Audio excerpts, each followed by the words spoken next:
چونے میں بھارت کو دندان شکن شکست اور پاک فوج کی بے مثال فتح پر اظہار تشکر منایا گیا، جس میں سول سوسائٹی، سیاسی سماجی شخصیات کے ساتھ ساتھ مسلم لیگی رہنما رانا محمد اسحاق خان نے خصوصی شرکت کی۔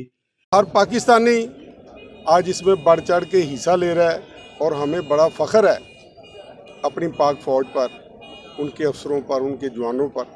کہ جنہوں نے اپنی جان پہ کھیل کے اپنے سے کئی گنا بڑے دشمن کو ناکو چنے چبوا دیے۔ اظہار تشکر کے موقع پر پرچم کشائی کی گئی اور پنجاب پولیس کی چاقو چبر دستے نے سلامی دی اور قومی ترانہ پیش کیا گیا۔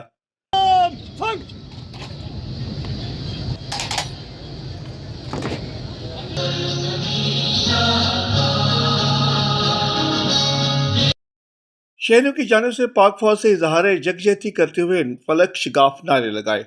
اور ان کا کہنا تھا کہ پاک فضائیہ نے نہ صرف دشمن کے رافیل طیارے سمیت 6 لڑاکا طیارے تباہ کیے بلکہ ان کے گھر میں گھس کر ان کی ملٹری انسٹالیشن کو بھی تباہ کر دیا۔ میسیج دینا چاہتا ہوں کہ ہم پاک فوج کے شانہ بشانہ کھڑے ہیں، ہمارے حوصلے بلند ہیں اور جو ہمارا دشمن ہے اس کے عزائم پورے نہیں ہونے دیں گے۔ شہریوں کا کہنا تھا کہ ہمیں پاک فوج کی پیشہ ورانہ صلاحیت پر بھرپور اعتماد ہے اور دشمن کو منہ توڑ جواب دینے کے لیے اپنی فوج کے شانہ بشانہ کھڑے ہیں۔ کیمرہ مین رسی عادل کے ساتھ بابر علی بشارت، 49 نیوز چونیا۔